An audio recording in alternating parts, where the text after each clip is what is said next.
So welcome everyone. Thank you for joining our first session in an ongoing series of virtual conversations from Silvertone Consulting.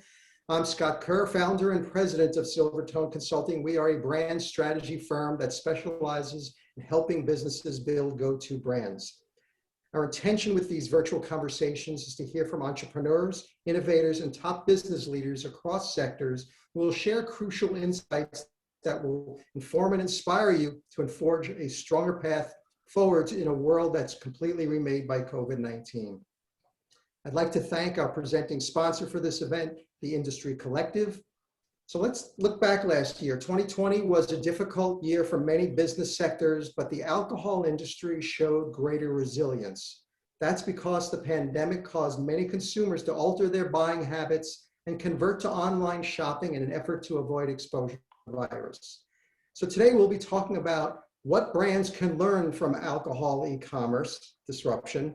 And we have the experts right here to talk about that. So I'm delighted to be joined by my special guest, Josh Jacobs, co-founder and CEO of Speakeasy Company, Tim Angelillo, CEO of Source Craft Cocktails, and Dr. Prashant Desai, CEO of Bottlecapps. Hi, everyone. Hello. What's going, Scott? How are you, Scott? Good, thanks for joining me. So just a few housekeeping rules before we get started. There's a conversation and we do welcome questions from you, our visitors and our attendees. So you can set your chat to all panelists if you have any questions for the speakers. So let's get started. Shaken, not stirred. I had to lift it right from the Bond quotes. What brands can learn from alcohol e-commerce disruption? So first, I'd like to just go around and ask each of our panelists to briefly describe their company and what gaps in the marketplace that you were trying to fill when you created your company. So let's, on my Brady Bunch square, let's start with Prashant. Yeah, so we are a white label app company that creates apps, websites. We do marketing for you. We have a marketplace, so we talk about having your cake and eating it too. We also have digital signage in our store, but we're a company that's the fastest growing bev alc platform in the country right now. We're in 35 states and 5 countries. We are a full 360 solution that bridges all 3 tiers, and we do it in a flat fee model. And that's what really makes us different. We have integration to delivery and all those things, but we describe ourselves as a company that is very retailer focused and customer obsessed, and a company that really wants to help the retailer win. And during COVID, we had the opportunity to not only help those retailers survive, but really thrive on the brink. Basically, in March, we just flipped the switch and went to curbside and delivery from in-store. And so that's what we do in a nutshell. We'll share a lot more of it moving forward. So Prashant, when you started Bottlecapps and it was sort of a glimmer in your eye, what was the, what did you see in the marketplace? Where was the gap? So we saw a gap with the ability to integrate to point of sale. So having live inventory. My biggest pet peeve was walking into a liquor store and not finding what I wanted because it wasn't on the shelf. Now I don't have to do that. I open up the app and I know exactly what's in every store that we're on. So go in, be able to do it. That's our secret sauce, or our Coca-Cola recipe, so to speak, is integrating to over 100 point of sales, having live data, and then being able to, help the retailers get another channel of revenue and a channel by which they could sell. I mean, previous to this, they had websites that was static. It was the ability for you to find out their phone number and when they were open. Now you can shop 24/7. And so that's the gap we saw, and it's a gap that we wanted to fill, but compliantly. Great, thank you. Tim, tell us about Source Craft Cocktails. Yeah, Scott, thanks for having us. Always nice to visit with those of us on the bleeding edge of a $254 billion marketplace, U.S. alcohol distribution, and what we all proved for the 14th time in 2020, it's recession-proof. It's my favorite part. Prior to COVID, there were 13 economic declines in this country in the last 100 years, and in every single one of them, the alcohol industry actually grows in a bad time, right? It's us consumers numbing the pain. And that's one of the things very interesting is it's a huge addressable market, and it'll literally never decline no matter what happens. But you juxtapose that against the regulatory environment, which has not innovated prior to businesses like Speakeasy and Bottlecapps and Sourced in almost 90 years. And it's a fairly formal document. It's the 21st Amendment to the United States Constitution, which established the three-tiered system, the way alcohol is still regulated and distributed this evening. And so at Sourced, we helped blaze the path to what we call the non-premise. So there's three kinds of doorknobs in this country: on-premise is a bar, off-premise is liquor store, and what we opened up is what we call non-premise, the distribution of a full cocktail to an unlicensed door, a consumer's front door or an office building. And we started 6 years ago. We were growing at triple digits prior to the pandemic. Then the pandemic arrived. We all got stuck in our house, and the business really started to accelerate. I used to think 150% growth was really goosing it, and then 2020 happened, and it was a whole different gear. And from our perspective, we think there's a great place for bottle delivery. We're just serving a little bit of a different consumer experience, which is a full-blown cocktail. So I like to equate it to the fashion retail. There's Kohl's and there's Saks Fifth Avenue. We're just serving sort of that very affluent, wants a finished experience and has disposable income to be able to afford that. So what makes Sourced unique is in addition to delivering the bottle for our off-premise retailers, we service and source the entire craft cocktail experience. So all the mixers, all the bar tool, all the glassware, so you can actually have a handcrafted margarita, not just the bottle of tequila. Thank you, Tim. Josh, tell us about Speakeasy Company. Perfect. Thanks for having me, Scott. And as Tim just mentioned, there hasn't been a heck of a lot of innovation in the past 9 decades since Prohibition. And that's created an industry where the beverage alcohol brands have lacked visibility and control. Brands have been forced to virtually scale in the dark without any first-party data or connection to the end customer transaction in a bar, restaurant, or liquor store. Outside of a bottle on a shelf and name on a menu, there's not a heck of a lot of real estate for the brands to engage with consumers. We're revolutionizing the industry by transforming brands into e-commerce companies, empowering our partners to own their customer relationships and really take control over their destiny for the first time since Prohibition. And we do that similar to Prashant's white label solution, but instead of focusing on retailers, we're purpose-built for the brands. Okay, so let's kind of rewind back to 2020, when the health crisis first hit last year, sweeping suddenly over America like a bad dream. The alcohol business had to adapt their operations almost overnight. And as a result, e-commerce exploded. So tell us some war stories, if you will, of what were some of the initial changes that you had to do to your operations when things went down. So Tim.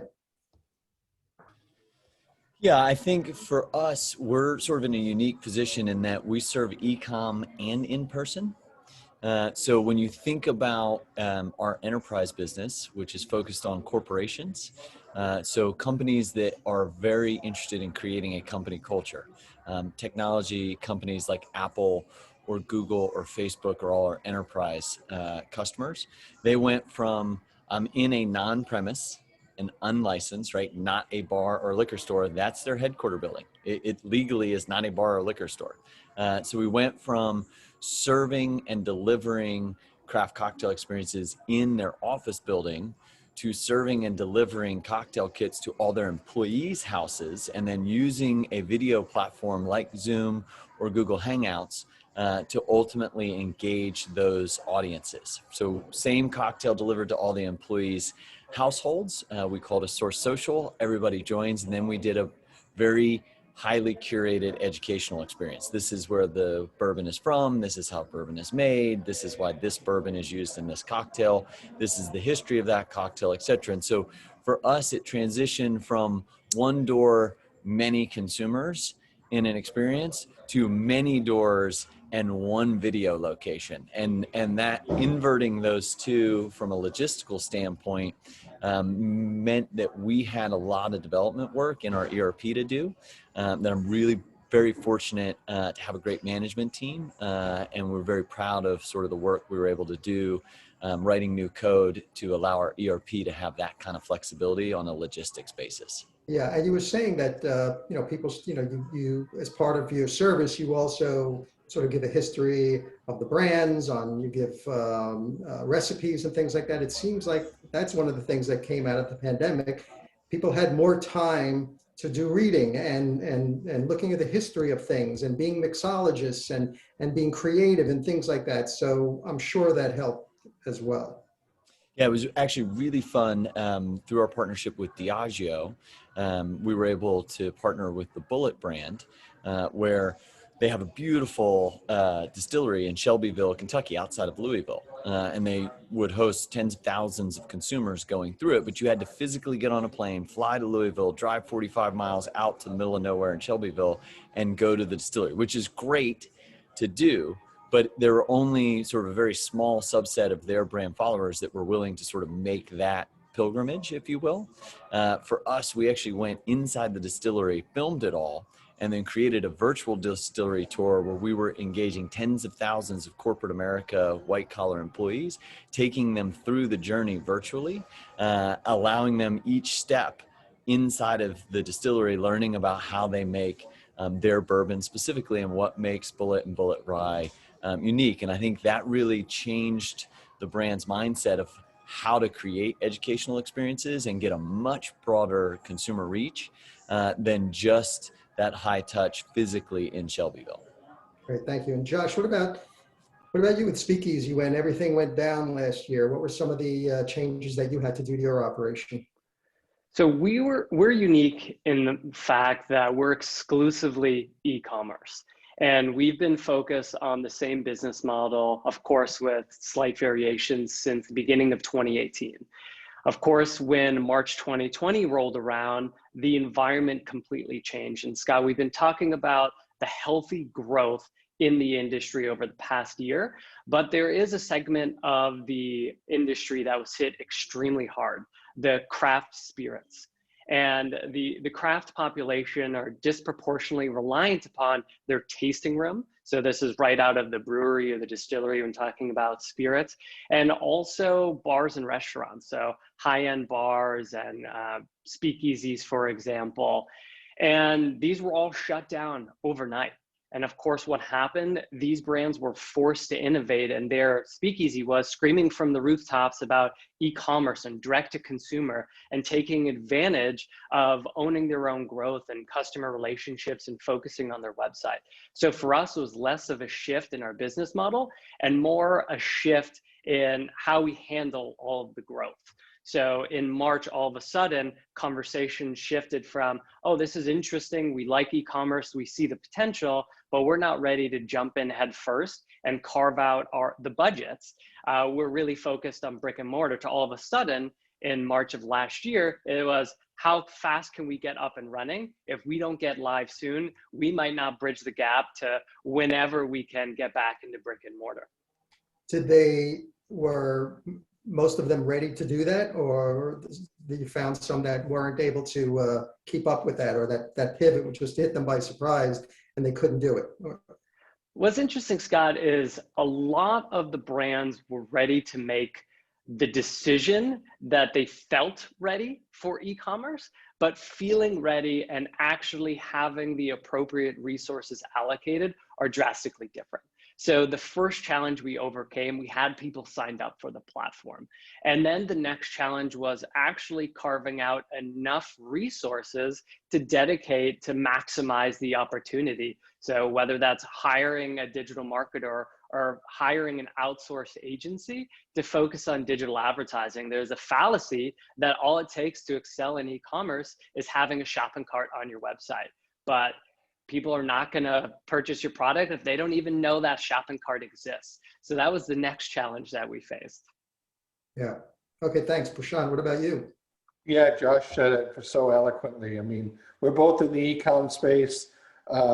In March, we basically were on the cusp of launching Specs, which is the second largest family-owned spirits brand or chain in the country. Specs had spent about 3 years working on their own app. we went into launch mode and launched them in March in the pandemic. We were fortunate that they did allow stores to become essential businesses. However, I had advised Mr. Reedman as a clinician that it didn't make sense for people to walk into stores when we could do curbside and we could do delivery. Hence, mitigating some of that risk. Upon all of that happening, we also had this rapid influx of everybody wanting to jump into e-commerce. And I mean, store after store, the inbound leads were just going crazy.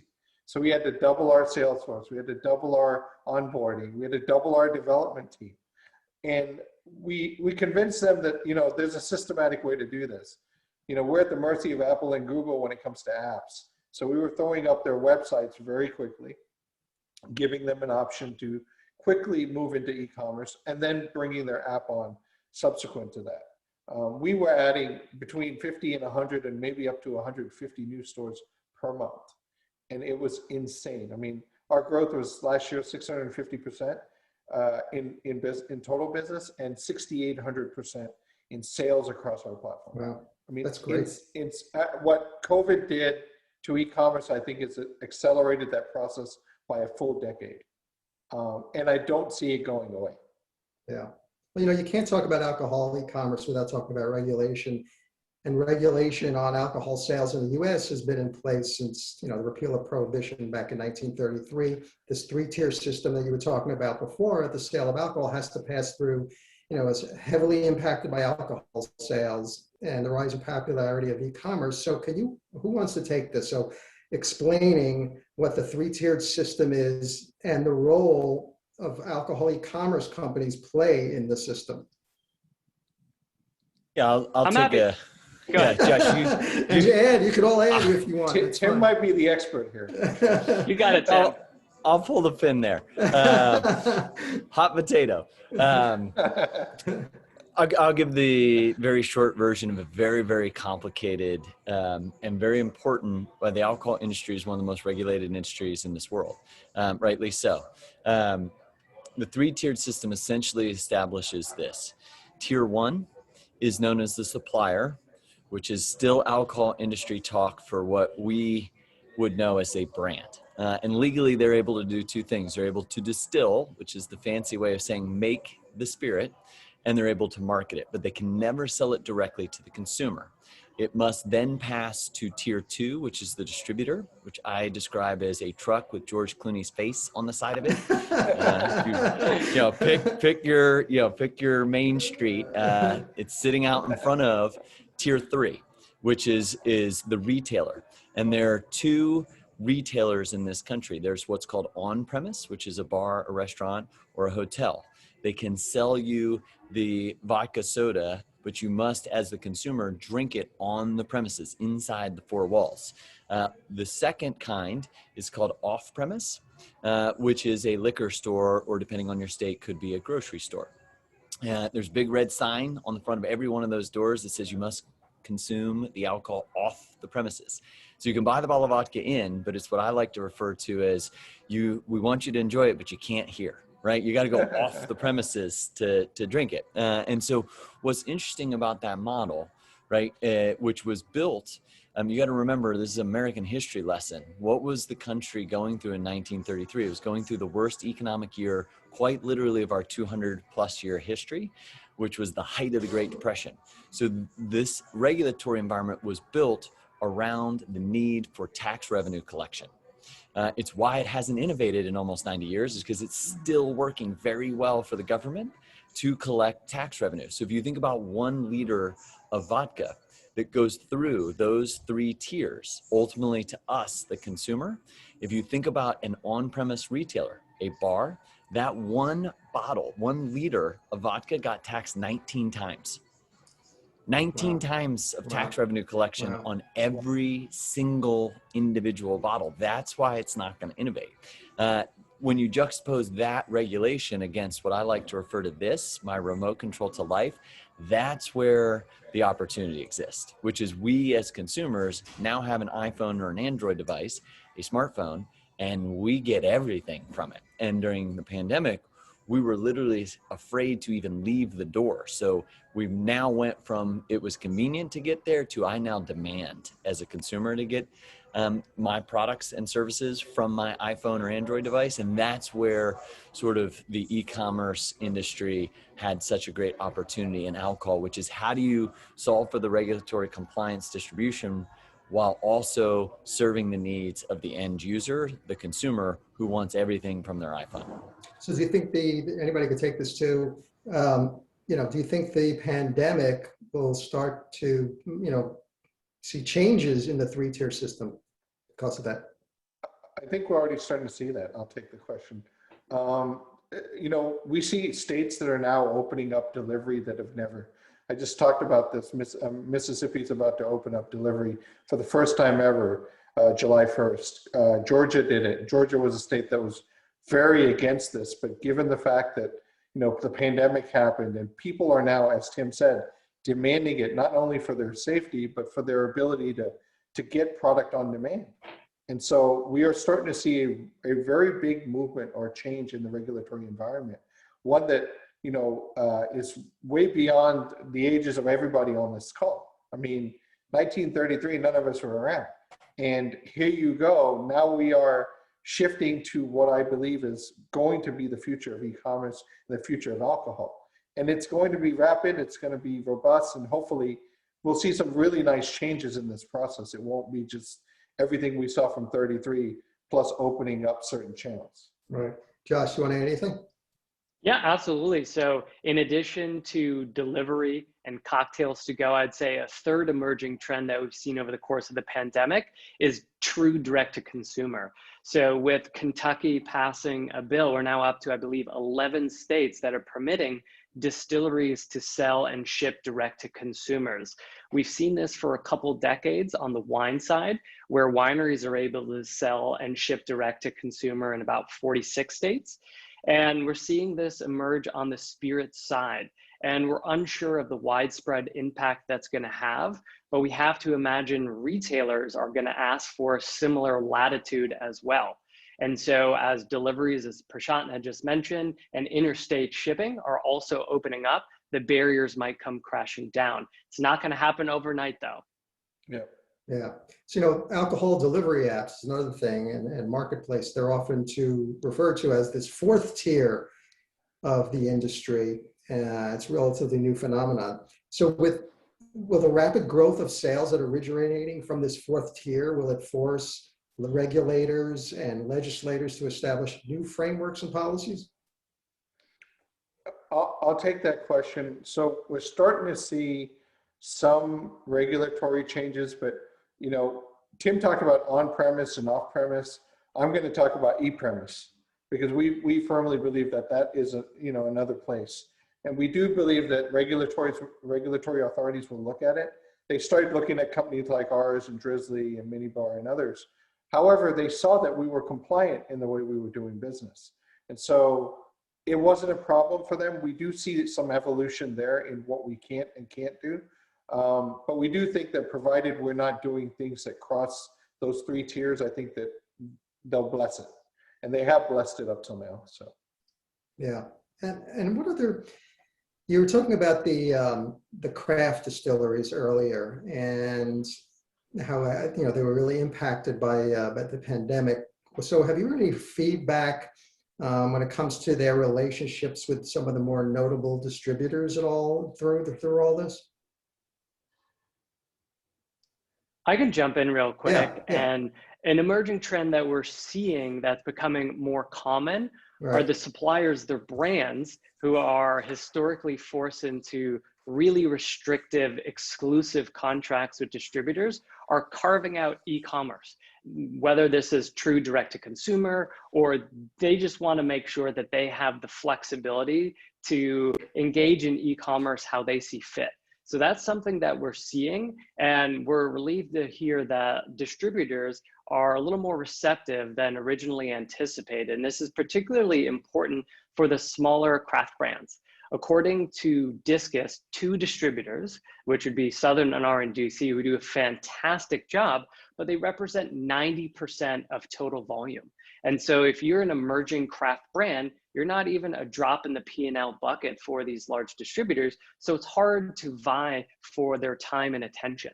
And so as a small craft brand, you need to seek creative routes to market and to engage consumers. And e-commerce presents a particularly interesting path. Yeah. So, with the surge of alcohol e-commerce comes a parallel movement, and that's the continued collection of consumer data. How do your companies use the data that you collect? Tim?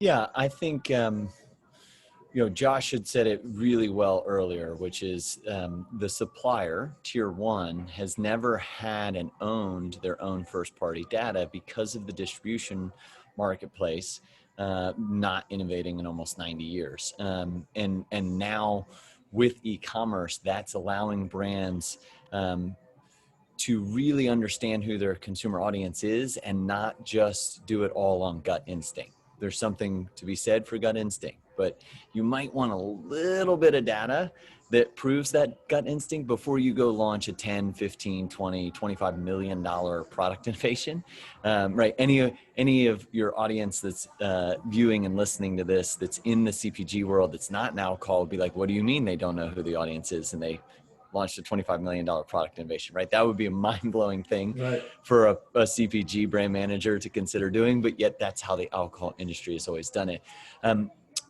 Sort of where sourced adds value there is very unique to sort of our solution, which is we have consumption data based on cocktail flavor and the actual audience who's drinking it.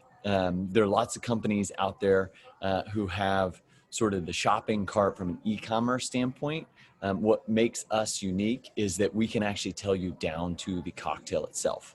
So that way you don't have to guess if I'm targeting a millennial female who's 30 years old, who's Caucasian, you don't have to guess what kind of flavor profile she likes. I can tell you between Miami, San Francisco, New York, Sunday at brunch, who's drinking what. I can tell you what they shopped for. I can tell you what they converted on, and I can tell you what they repeated on. And then in person, I can tell you what they chose, your flavor versus someone else's. And that, that's one small piece to a much broader pie, but that's really sort of the value that Sourced adds because we're so focused on the complete cocktail experience. Yeah, thank you, Prashant. So, we've always believed that first person data, whether it's via app, website, and the way you shop, is really more valuable and more credible than third-party data. And so we actually have created, and we are in the midst of launching our new platform called BottleSense. Everything has BottleSense? Yeah, BottleSense makes sense of your data. And so with BottleSense, we're going to give you live dashboards that allow you to look at your data, whether you're a store on our platform that can see what you're selling, what's trending, what's your basket size, who's buying, is it Android, Apple, website, is it millennial, Gen X, we can give you all of that, all the way down to that level of granularity. For the brands, we'd like to share with them the ability to look at their share versus share of other brands on our platform and how they can move those things, right? To allow them to make better decisions when they're deploying their capital.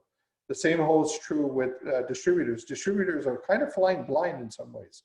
And I just got off a call with one of the largest distributors, and they know what's going out of their warehouse. They just don't know who's buying it. They don't know that consumer journey. And so we're hoping to equip them with some of that data in an anonymized fashion to be able to make those decisions and learn more about that consumer journey. What about you, Josh?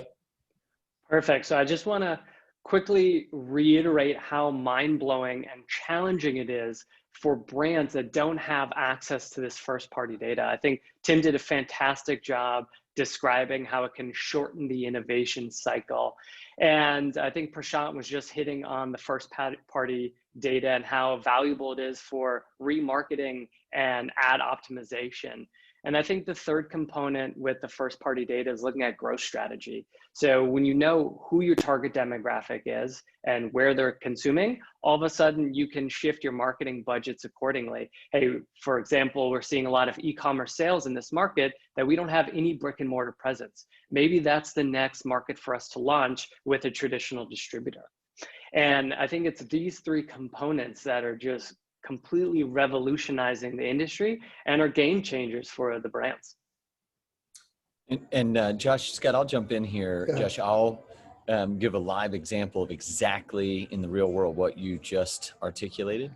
We have a tier one partner that's in the mezcal space that had never been in Chicago, Southern California based, never considered Chicago to be a good mezcal market, focused on e-commerce in Chicago. The business exploded, fastest growing market in the country for them. And now, to your point, they're seeking out securing a traditional distributor relationship and putting in a sales and marketing organization into that market because they've already vetted that there is a mezcal consumer there that's right for them. I love that, Tim. And we get asked all the time, should we focus 100% of our budget on e-commerce? And the answer is no. They are meant to complement each other. Maybe you go in first with e-commerce and learn, and then you get in with brick and mortar. But the idea is to hit the consumer on all fronts. I mean, they say it takes 7 touches before you convert someone. So you don't want necessarily all of that to be through digital ads, but you don't necessarily want that all to be through traditional print either. And so you want to surround the consumer with your brand and slowly indoctrinate the consumer, and so they can learn more about it. And one of the biggest pieces about ownership of the data is the ability to continue to remarket. Once you own this consumer relationship, hopefully they've purchased once for their first time over the next course of many years. So they purchase once, maybe you get them in a cycle of once a quarter. And as you release new products, you can continue to market to them, where historically you don't know who's purchased before, so you can't get back in front of them easily. All right. So let's talk about the consumer. Last 13 months have transformed many consumer habits as the daily routines that had become so ingrained were shaken up by the lockdown restrictions. So looking back, and you have a lot of data to show this, so which consumer behaviors that were formed during the pandemic you think will likely be permanent? I'll take that from our perspective. I mean, we're starting to see that 66% of our business is curbside or in-store, and 33% of it is delivery. We see about 70% of females never want to walk into a liquor store again. They don't see it as a place that they like or a place that they want to visit often, but they love to do it on an app and be able to get delivery quickly. We also see that, the basket sizes are relatively larger than what we see in store. Our average basket size is $85, which is significantly higher than what you would see in a store. Hence, we've opened up, and today we released for the first time ever our ability to do free delivery on Bottle Rover, which is our network app that allows you to shop the entire country, 35 states, on demand. And when we talk about alcohol on demand, we're talking about in 60 minutes. Right. And so I think we're living in a world of convenience. If you ask my wife, she's got an app for groceries, an app for Grubhub and food. There's an app for everything. And if there's not, somebody's creating one. And so we want to be the Amazon of liquor. We want to be the guys that deliver it to you quickly, but deliver it to you compliantly. And people expect that now. They expect the lowest prices, the largest selection, and the fastest delivery. And that's what we strive to do. And I don't think that's going away. Amazon has set the bar very, very high. We're all just going to have to figure out how to follow it. What about you, Josh? Yeah, building on top of that, so Prashant just hit on the major key learning that we've really identified in the last 13 months, and that's consumers are willing to order alcohol online. And once they've overcome that initial first order, tasted that convenience, delivery direct to the doorstep, they're never going back. And diving in more granularly, what we were pleasantly surprised with is not just the willingness to order alcohol online, but the willingness to sample new products online. When you're shopping for clothing, for example, you see a watch, you like it, you buy it. It's an easy decision. But when you see an advertisement for a bottle of whiskey or bottle of gin, it's so much more experiential. And so it's really difficult to communicate those tasting notes and encourage someone to spend $60, $100. We have a $600 bottle of whiskey that it's hard to keep in stock. And we're seeing people order these online even though they've never sampled it before. And I think that was a major learning that's provided a lot of confidence to everyone in the e-commerce space to continue investing more into marketing. Tim? Yeah, definitely agree with both points of view. I'll focus on the enterprise side, given that our model is a little bit different. The thing that we see, we have 18,000 office managers that we have the opportunity to be of service. And so we've spent a lot of time in the last 3 months as we're all coming out on the other side, knock on wood, of this little interruption that we've all dealt with called the pandemic. What we're spending a lot of time focused around is, what does the future of the workplace look like? Right? What is employee culture if the entire workforce stays remote forever? So what is your conversation? Yeah, what is your conversation like with these companies? I'm sure it varies. Totally. I think Salesforce has it knocked. I think the vast majority are going to be what we call flex, which is we're all going to work remotely 2 to 3 days a week. And then we're going to be in the office doing the innovation work that a company needs to do, right? Finance and sales, talking about the new pricing strategy. Engineering and marketing, talking about the consumer focus groups and what came out and why the button is in the wrong place and the engineering department needs to fix that, and et cetera. And so we see this kind of flex working space. There are 3 models: remote, flex, or what we call all hands, which is a couple times a year, we're going to bring the entire company together because we have something very big and important to communicate. And Sourced has built a enterprise solution to create company culture by enjoying happy hour together for each of those 3 work settings. And we think there's a really important and big opportunity in that because it helps you scale faster, right? Instead of having to go one by one for a consumer, you're serving all 500 people in engineering and marketing at one time, achieving scale and the number of cases compliantly delivered a lot faster. So it's like really a movable feast, if you will, of liquor. But that's very interesting. Anything surprise you about some of the consumer changes that happen? I know you were mentioning 60%, I think you said 60%, Prashant, that of women said they wouldn't go into a liquor store again. Any other interesting insights that you guys found? I agree with Josh. I mean, we see people migrating to even buying bottles that they've never bought before. You know, bottles that are very high-end bottles. You know, we have a strategic partner in Curtis Jackson, also known as 50 Cent. He has a champagne and a cognac brand. And we built his app and he puts all his social and everything on there. But we've seen an uptick in his business, and his cognac is much more expensive than like a Desai. His champagne is much more expensive than Veuve Clichy. Yet it's blowing up, and it's blowing up because people want the convenience. And they also know that when you've got a 50 Cent behind it, he's not going to put out a product and put his name behind a product that, you know, isn't a very great product. It's a superior product, and it's one that people are now migrating to. So we're starting to see that, plus the ready to drink opportunities, I think, are tremendous. I've never seen more things in a can than in my life than now. And I'm not talking about Coca-Cola. You know, my kids are like, can I drink that? I'm like, no, you know? So I think that's another movement that's happening, and we're starting to see a lot of that too. I'll just jump in real quick on the kind of RTD piece of it. Literally directly, Coca-Cola is now in the alcohol category with a hard seltzer with Topo Chico, which was a big red line that they were never going to cross. And by the way, not only did they cross it, the early indication is they are certainly succeeding. Yeah, they're not stupid.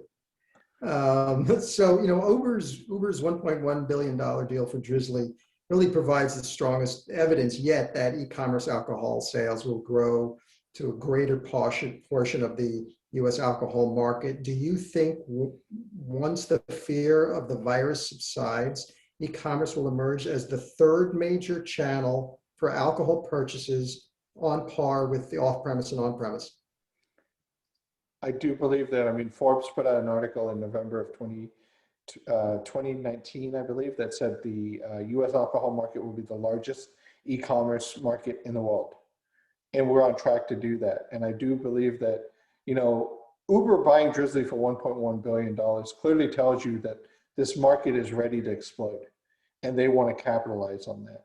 And I can't tell you how many inbound calls I've taken after that. Southern Glazer's investing in Reserve Bar recently has also, you know, shifted that. And now you're starting to see more players continue to invest and innovate, because this is a market that's not going away. We call it hyper growth. Elon Musk would call it ludicrous mode. Call it whatever you want to call it, but it's exploding, and then exploding in a fashion that's actually great for the consumer, because they're going to get on demand like they've never been able to get before, and great for us in that we're going to be able to service all these small mom and pop package stores and the large chains to be able to find another omni-channel by which they can sell. Yep, and I'll jump in. And the IWSR is saying that we're at about 2% of overall sales currently, e-commerce in the alcohol industry, Right. and they're projecting about 400% growth over the next couple of years. And of course, they knew the pandemic would be winding down, and that's because other industries are light years ahead of the alcohol industry in terms of e-commerce sales. And if you think about it, the size of a bottle and the cost of it, it's really ripe for e-commerce compared to people buying their toilet paper or their smart water online. The cost versus the size, this industry is purpose built for delivery and for shipping. What's going to happen to the liquor store? I think it's, you know, it's that old mentality of bricks and clicks. You're going to have people that want to come into your store, that want to touch a bottle, that want to talk to somebody. It won't be the women more than likely. It'll be, you know, guys, from what our demographic data tells us. But there are going to be those consumers, but the clicks piece of it is engaging them outside of your store, and the ability to do that very, very easily with push notifications and all the things that people do, flash sales and things that we can do in the app or other channels. I mean, are really the, you know, they're going to expedite this process pretty quickly. Well, do you think they're going to have to sort of pick up on the department store model now of making liquor stores more of an experiential trip? Absolutely. I mean, we're starting to see that, like in Colorado and other places. They're building these huge liquor stores that are more like boutiques. And you can go to like one section and it's just red varietals like Pinots and Cabernets. And then you go to another section, it's just Mezcal, you know? And so you're seeing this whole thing. And I mean, people are buying cars online. Tesla's never had a dealership. You know, Carvana and Vroom, which is where I bought my car, Vroom. I mean, I never had to walk into a dealership, deal with all the headaches of back and forth negotiation. It was done before I walked in. And so why would you not want that convenience? And think about who we're serving in the future. It's the millennials. These are people that are the iPad and iPhone generation. That's all they know how to do. They don't know how to do anything other than swipe left, swipe right, and click and check out. That's all they know. And so we're shaping that behavior to continue to drive that process. But e-com is about to really blow up, in my opinion. Prashant's exactly, yeah, I was just going to jump in and say Prashant's exactly right. We've seen this evolution and transformation in other industries previously. It's just beverage alcohol being a decade or two behind. And the parallel that I like to draw is with electronics. We saw the highly concentrated brick and mortar behemoth Radio Shack go out of business and pave the path for what? Amazon, and then the highly experiential stores that we were just talking about, the Apples of the world. And we foresee the same thing occurring in the alcohol industry. It might not make sense to have an alcohol, a retail store, a liquor store in every single corner any longer. It might make more sense to have the larger experiential stores where you go in when you need support or really unique selection. Otherwise, you're going to shop from the comfort of your own home, and as Tim said, on your phone. Yeah. Yeah, I'll add the two things that I think are interesting about the millennial as it relates to e-com and alcohol. They shop for their significant other on Tinder. That's literally how they shop for their significant other. I'm not saying it's right or wrong. I'm just saying it is. To let you know, like, how comfortable are they shopping for things online? Literally their future mate. I think the second thing that's really interesting that we have to all sort of remember about the millennial is that they're 40 years old now. They're not a kid. Right. They're 40 years old. They're married. They just bought a home. They statistically have 1.5 kids. And probably the most important for all of us as we think about e-com, and you've heard it in people buying brands they've never had, they're over $100 a bottle, is that they're going to be at the peak of their earning potential for the next 2 decades. They will drive this American economy because they're going to be a VP or a C-suite level, and they're going to have a lot of disposable income because they're at the peak of their careers. And I think those two facets of they do everything all the way down to shopping for their significant other, juxtaposed against they're going to be the ones with disposable income over the next 2 decades, makes alcohol and e-com very, very interesting for the next several decades in this country. We have a question from one of the attendees that said, what advice would you give new brands launching in the beverage alcohol sector when it comes to e-com? Invest right away? If so, why? I can jump in and say, from our experiences, and we work with about 210 different alcohol brands at this point, e-commerce presents a really exciting opportunity to have a large impact with a small budget. This is something we're constantly up against, predominantly working with a lot of smaller craft emerging players. They have limited marketing budgets and they have the option to pour that into traditional advertisements, brand awareness, billboards, print, etc., where they don't necessarily have as intimate of a engagement, nor do they have the ability to track that consumer and continuously engage them. However, digitally, you have the ability to bring someone to your website, hopefully capture their email address, maybe have them follow you on social media, and then you begin this lifelong relationship and conversation. And when you do that, then you really maximize the likelihood of a conversion, and hopefully they sample your product and then they keep coming back for more. And we have people working with us in our digital marketing services. They might only be spending a couple $1,000s a month on digital advertising, and that might be generating tens of thousands of dollars in e-commerce sales. And that's a huge return on advertising spend for these small brands. And as I mentioned before, we're not necessarily suggesting that you invest 100% of your of your marketing in digital. But when you have a very small budget, digital can make sense. When you have more budget, you certainly want to focus on both so they can feed off of each other. Anybody else want to contribute? No. Okay. I have another question from an attendee. It said, do you think the supermarkets and mass merchandisers like Kroger, Amazon Fresh, and Walmart Plus will become the dominant players online with immediate delivery services just used on special occasions? I'll take that one. So, you know, we've had conversations with Amazon in the past. I don't believe that they're going to be that dominant, at least at this point in time. With Walmart and Kroger's and some of those, depending on the state. I mean, Texas just won a case for the package stores against Walmart, not allowing alcohol into Walmart. So and Texas is really very, very conservative in the way they allow you to get your alcohol. You can't buy liquor on Sundays. You can only buy wine and beer on Sundays after 12. I mean, there's so many regulations there that people would much rather just go to their liquor store on Saturday and stock up. And we see that surge in our data too. But I don't fully believe that that's going to be the future. I think it's the three of us on this call that are going to be driving things, and other people that are going to be driving that process forward.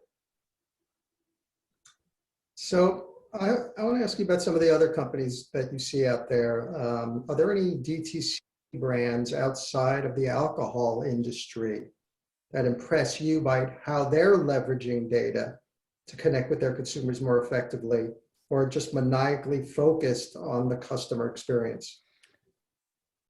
I'd love to take this because, you know, one of my biggest influences in the way I lead a company is Elon Musk. And Elon was on a call yesterday, as he was on his investor call. But I think Tesla does a great job of this. They engage you, you know, with their product.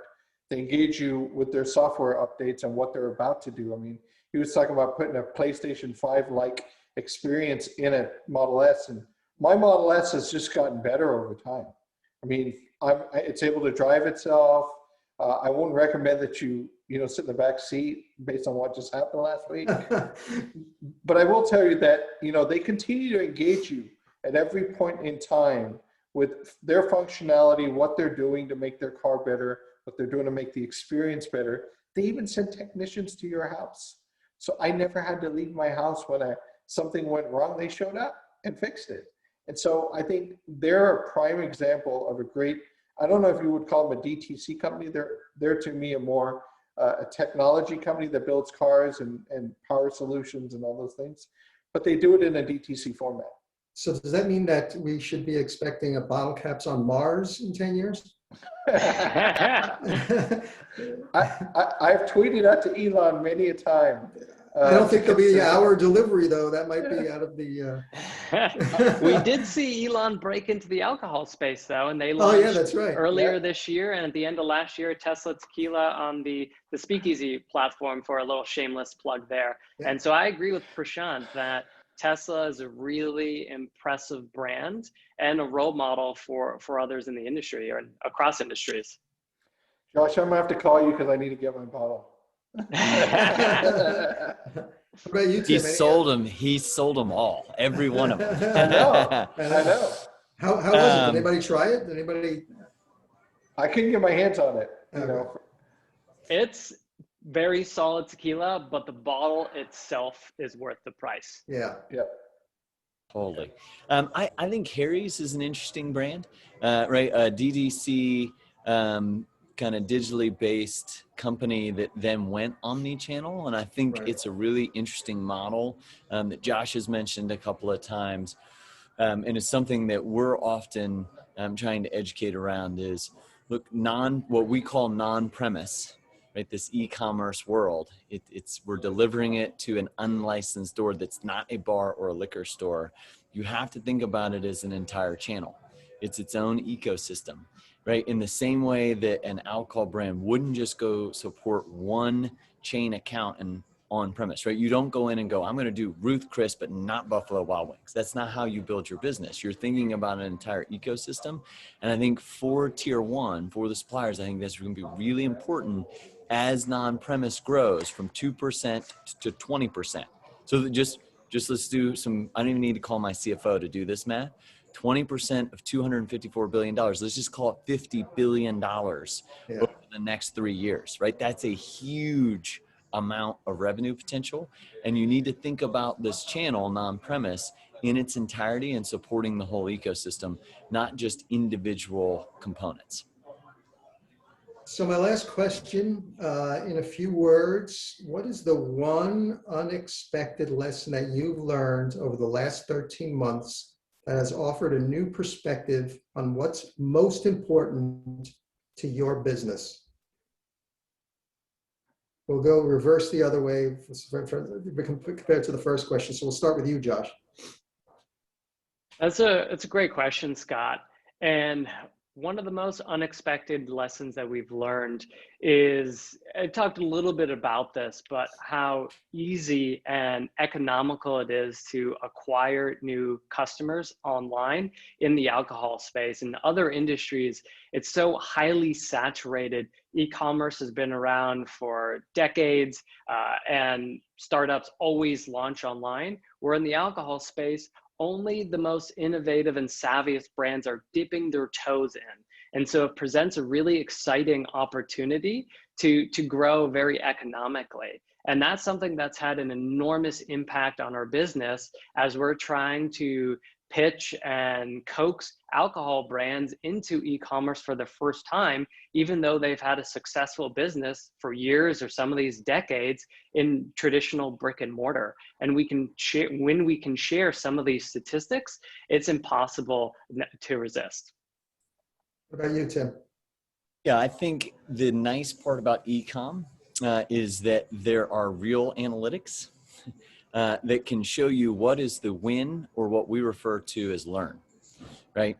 Versus all anecdotal in a more traditional on or off premise where the salesperson was in the bar and they saw the thing and they think this is what the insight is, and then we go make a decision for half the country, right? Where I think with digital, as a part of your marketing strategy, you can really very quickly determine what is a true win that you should build your business on versus what's a learning opportunity because something failed that you need to not repeat. And I think that's very valuable, not only into non-premise e-com, but into the rest of your business in the two more traditional channels. Thank you, Tim. And Prashant? I think it's a great question. You know, we spent 8 years trying to bring on large and small liquor stores to move into e-commerce. And the lesson we learned from the pandemic was they flipped the switch and came the other way. They came to us. We were transparent. We were, you know, very customer obsessed in the way we want to do business. And they realized that we would hold their hand through this process. And that holding of the hands and not having that fear of moving into a space, kind of like getting on the internet for the first time. And when I did it, you would hear all this crackling sounds and all these crazy things. You now take it for granted. And so when we did that, we learned that, you know what, we could really help them build a robust business and they could help us, you know, do the things that we wanted to do on our side. So that was really unexpected. I mean, we spent many, many hours pitching people. People are pitching us to say, can I get on your platform tomorrow? You know, which is a role reversal that we never expected to happen. And the pandemic really took it to new heights. Right. Well, thank you. Let's see, any of our attendees have any more questions? If you do, just type it into the Q&A.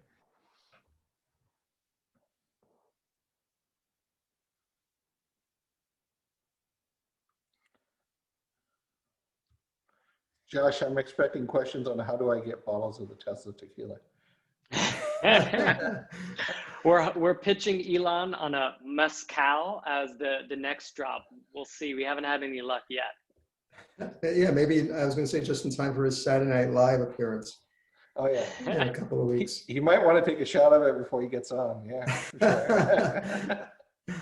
Well, anyway, Tim, Josh, Prashant, thank you so much. It's been a great conversation. I learned a lot about the alcohol e-commerce world, and a special thank you to the Industry Collective for sponsoring this event. And most importantly, thank you to all the attendees who joined for this event. So thanks, everyone. Have a Thank good you, one. gentlemen. Really See appreciate everyone. it. Bye. Bye.